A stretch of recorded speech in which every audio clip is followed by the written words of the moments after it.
Thank you for the opportunity to talk about the China regulatory pathway. I'll make some references along the way between Canada and US and China. A little bit about background about who we are and who I am. I've with China Med Device for 13 years now. My background in the medical device for the past 25 plus years ago. I started with MedTech with Hewlett Packard Medicals, did the first joint venture in the mid 90s when China would just start to grow. Beijing doesn't have much of a high rises back then. If you've been to China, you know now Beijing is the forestry of just like Shanghai, all the high rises. Is that China development is really dramatic, leap and bounds.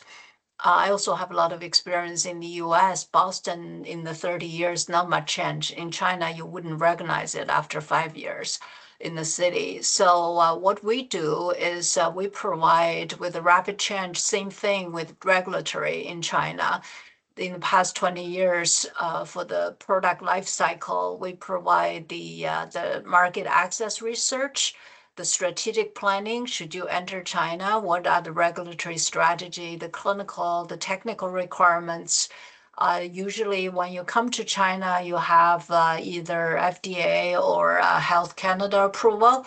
How will that impact? And then after the strategy, whether you do the strategy or not, we can provide you with the implementation services. We have an office in Beijing. We can be your local representative so that you do not need to set up an office. If you have high-risk devices, whether it's clinical evaluation or a clinical trial, we can provide that. Of course, every medical device, you need a quality system. So whether it's setting up or post-market, we can support you with that as well. We're part of the Excel groups, which is a platform for other countries in addition to China. I'm more familiar with the FDA and China and NMPA. We have other principles in other areas or countries. So today, as with any regulatory access, you know the basic framework, whether it's Health Canada or FDA, you need to understand before you do anything else, what's my classification? How do I determine that? In different countries have different approaches and different definition. I will talk a little bit about that, the clinical definition as well. And then what are the different pathways? CDX is an area that China is evolving as well. It's impossible in 15 minutes to talk about everything. So I can tell you the English, we have a website that with lots of English resources that you can find as well as training. So Health Canada in IVD devices, you have 4 classifications, 1, 2, 3, and 4. Of course, 4 is the with the highest risk. That's equivalent to the China class 3. China only have 3 classifications, with 3 being the highest risk. With different classifications, the pathway is a little bit different. China and NMPA kind of like FDA. FDA essentially you have class 1, and then it's just a simple listing, and then similar you have 510K, that's more equivalent to China class 2, and then you have the PMA. But again, you Health Canada class 1 could be a class 2. They're not exactly apple to apple watch. This is a listing of different categories in China of classification. In Health Canada, I think you have the 9 rules. You decide your classification by decision tree. The 9 rules, you go through your 9 rules, and then you pretty much can determine which classification they belong. China is more descriptive. This is the most important catalog you got to check before your registration determination, because class 1, 2, 3, the pathway, the requirement could be different. The class one is a filing. You don't have to do any local type testing. And then class two and three, you need a local type testing, and then you need to determine your more clinical requirements, whether it's trial needed or not. So I have listed previous presenters have already talked about, the different growth area based on the key categories of IVD. Here you can tell in the class three indicated here in red, all the CDXs are class three category. Infectious diseases, you can see the number of products being described in the catalog, and then the percentage. So the class three is constitute about 18%, and then class two here is all listed by the high level naming is about 37%, and then you have the class one. There are a lot of quantities there. So, like Health Canada, the decision tree, is based on your indication, based on your risk level. So, so that's pretty much common, but how you derive that is a little bit different. In the for the China, the National Medical Product Administration is they used to be called CFDA. So if you look at the different classifications, the other key thing I want to emphasize, because the regulatory framework in China is different from the Health Canada, because China is the more centralized government, more has a centralized classification by the NMPA, the national office, the regulatory authority, equivalent to Health Canada is NMPA. They determine a lot of this, the classification, the catalog, and then if your product are not in this catalog, it's very prescriptive. That means you're not classified. You need to go through the classification.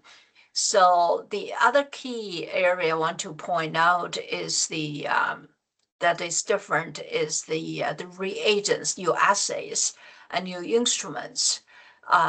In Health Canada or FDA, you can combine them. But in China, even though they're used together, you still have to have two separate certificates. Instrument is reviewed by a different group than the assays in China. So that's a big difference. China introduced LDT just when FDA is trying to take control of the LDT, but China does have the LDT now. So in terms of the platform I mentioned earlier about the platform reagents are two separate certificates. Especially in the platform, you got to follow the active device. There are tests. Here, especially if you are assay producer, you got to make sure what platform you are claiming against. When you have a platform, the active device, the safety, and the EMC standards, they are not always in sync with the international standards. China, luckily, just still a little bit behind, but since last year only, after almost 15 years delay, it moved to the IEC 3.1 revision. Used to be 2.0, so which is addition 2, which could result in your testing with 3.1. When you come to China, you got to do the 2 testing, revision 2 testing. So there are a lot of different guidance and regulations. I'll share a list particularly to the assays in the later slides. This is the other key on the high level. I mentioned about the classification catalog, the different classifications. The other key thing is before you come to China, usually FDA and Health Canada, I think it does not have the the country of origin approval. In China, it does. COO here means country of origin approval. If you're a manufacturer from Canada, you got to a legal manufacturer status in Canada. You got to show that you have been cleared in Canada, but this rule could be changed down the road. And then if you want to, you've contracted with a Chinese manufacturer, everything is made in China.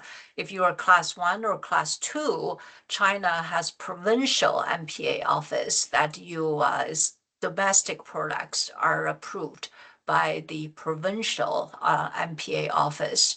But all the foreign imported manufactured products are approved by the national NMPA office. N stands for national, and NPA is more when you are impact in the provincial.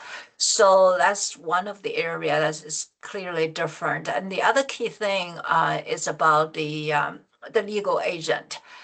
In China, it doesn't matter which classification you're in. If you are a foreign company, you need to have a local registration agent. You are the legal manufacturer, so the certificate has your name on it, but also needs a local agent if you do not have a China local business entity.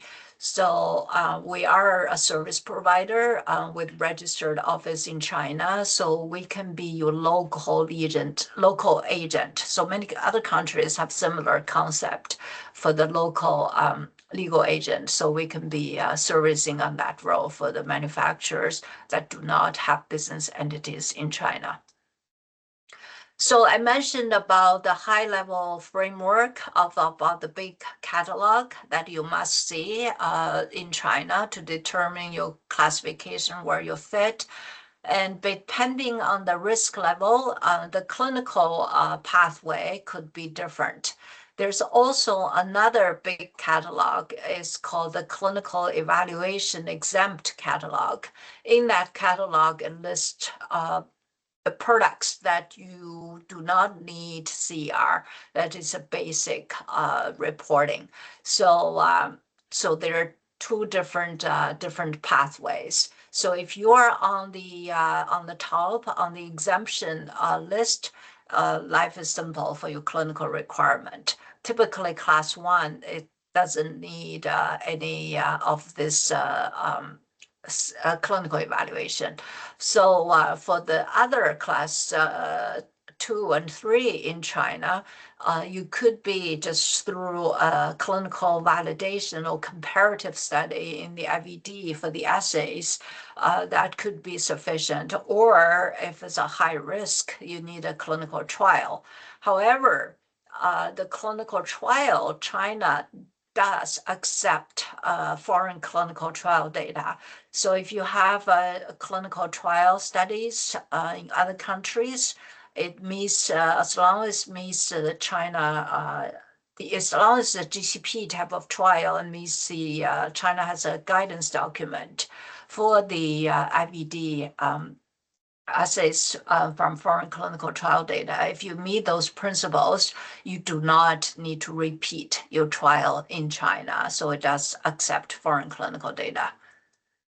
So I mentioned about the two important foundation, the two catalogs, the clinical evaluation exempt catalog and the classification catalog. And this is these two catalogs are revolving each year. Newly added, delete, classification changes, just like FDA. What's the removed if it's lowered, classed, declassed, or downgraded, and then associated the clinical requirements could be changing as well. So this is a list for the IVD exempt from clinical study that has been updated on November. Each year you would expect these updated. So I'm not going through the details, but just make sure when you come to China, you check the latest updates of these two catalogs. For the established players who have been to China with your assays or instruments, you can always give feedback, submit your feedback to the NMPA about certain classification should not be in the class 3, should be in class 2. Of course, as I mentioned, these two catalogs are updated every year based on your feedback, based on the reviewer's experience, and other factors. So once you know your classification, in addition to your traditional, class 1, as I mentioned, is simple filing. Class 2 need a technical review, and class 3 need technical review, may as well need more clinical validation as well. So in addition to the regular pathway, China has the green pathway. I listed here, similar to FDA. You have the EUA, emergency use approval, and then you have the priority review. Priority review is more like a national importance research projects, and also the rare disease for pediatric, for senior citizens, or their unmet clinical needs. So their priority review pathway. And innovation pathway, I highlighted in red, and that's very important. That's China is all about innovation. So since 2018, innovation pathway was introduced. That's kind of like a FDA breakthrough. We've done a breakthrough, but the key difference between the FDA breakthrough is FDA breakthrough designation does not require patent. It's put emphasis on the significant clinical value, but China requires patent. So when you are thinking about your commercial entry, make sure you include your patent, like your WPO, your patent does cover China. Because if you want to go innovation, there are IVD innovation approvals in China. So making sure that you have patents. It doesn't have to be granted. It's just as long as it's pending and release pending, and then you can have the using that. The product does not need to be finished either, as long as you have a prototype with a certain amount of clinical data, whether it's published or not.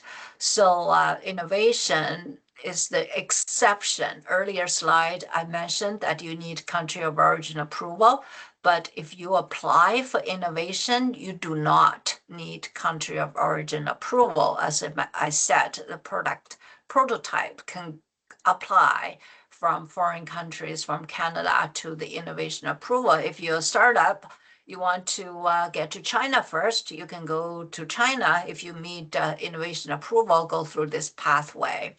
And then there's the typical classic conditional approval for life-threatening diseases that is urgently needed. So these green pathways is you get certain priority in terms of assigned reviewer, communication, because China does not have pre-sub. China has communication, but not as pre-submission communication, but definitely not as robust as the FDA formal process of all the different pre-subs you can do. So in addition to the green pathway, there's also, particularly for CDX, IVD, I think for the Hainan GBA, it's a good area for IVD as well, because there are unapproved drugs going to this area that may need CDX to help them to find those patients in China. So the Hainan GBA, there are two special areas. If you see these red dots, that's the GBA, is the whole Guangdong province.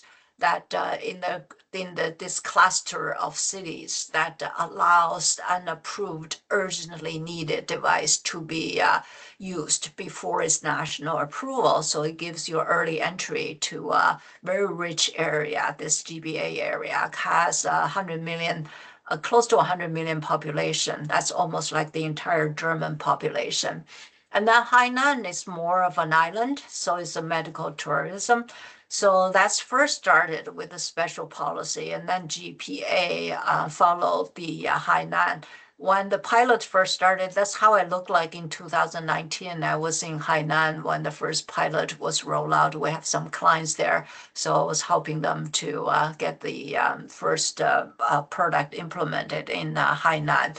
So for both of these areas, you need to make sure the product has not been approved in China. It's approved in your country, but not approved in China. And then it has certain clinical significance. It's innovative because it's not approved. It's not like a generic product that doesn't fly. So that's why China has this special approval process to allow early access of certain needed products. In Hainan, they are more relaxed than the GBA because they encourage medical tourism. I'm not going to talk a lot of detail. If you're interested, I did a few webinars actually on this special pathway with the local, Gu Gang has been promoted since, and then Sun Xin. So you can go to ChinaMedDevice.com to look at the different talks I give on the real world data, as well as the Hainan pathway.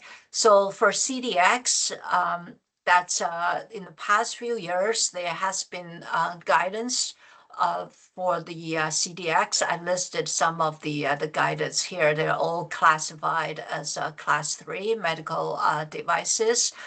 You need to go through because it's tied to to your precision medicine or your therapeutics indication.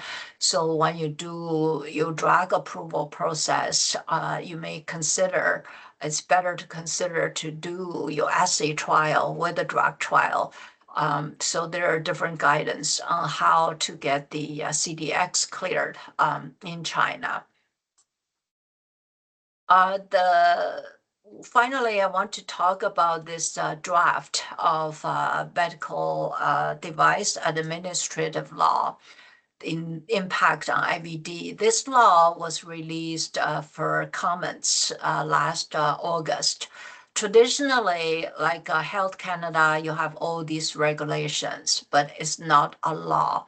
In China, since the beginning, the first NMPA or back then SFDA and CFDA, there was no law level. It's more at the regulation level. But China government, I think central government realized the importance of quality, strict medical devices.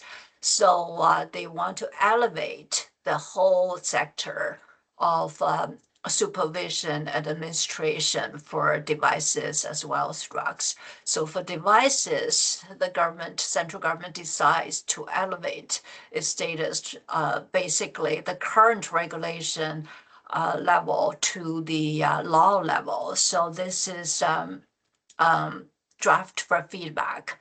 The impact on there are many other, I shouldn't say many, there are quite a few significant changes. One of the changes is the COO, country of origin. The other, I just want to put a couple of highlights here for the IVD, LDT. The LDT is a recent thing in China, only in the past couple of years. So it has been a discussion through the legislative process. Again, this is a draft. What the final outcome would be still a TBD. It's in China, the LDT is only in the pilot work. Only a certain number of large hospitals can be introduced with the LDT. And then the first LDT is a class 2 that was can be used in Shanghai. There are other sites that have been added. So LDT is available in China under special pilot control. The other thing is the multi-center international clinical study. So as you do clinical trial, you can include China. China is very different, as earlier said. The hospital in some of the biggest hospitals, you have 10,000 beds, millions of outpatients visits. So the patient care has been very concentrated relative to Canada. Canada is very spread out. In China, patient care, especially cancer or serious diseases, is even more concentrated in the large cities with these large hospitals. So that's the benefit of doing a multi-center international trial that includes China. In the past, international center trial was not clearly mentioned, but this is emphasized now. So I'm not going through the details, but here are some of the high-level guidelines and regulations that impacts IVD. I listed here for your references so that you can take a look. There are certain English copy that we have. We put EN. You can send me an email if you need these regulations in English. We can send you the English copy. As I mentioned, there are changes. There are a lot of changes each year and each month as well. So we have, I think our site has the most detailed content about China for devices, including IVD. So the website is here. I listed chinameddevice.com/resources. We have blogs each week, newsletters each month. And also the 7th edition of our Blue Book. So it's going to be released pretty soon, actually, beginning of next month. That captures the entire year of 2024, what happened in China FDA. In regulation, policy, clinical standards, all captured in here. This is a snapshot of our monthly newsletter. So our contact information will be distributed along with the rest of the slides. That's the end of my presentation. Thank you. Thank you so much, Grace, for that detailed overview of the regulatory pathways. And I think it was very useful information. And if there are questions, as mentioned at the end, you'll have an opportunity to ask Grace for the questions, and then also follow up with Grace and her team if you have specific questions to your regulatory pathways and strategies that you may develop. Now to the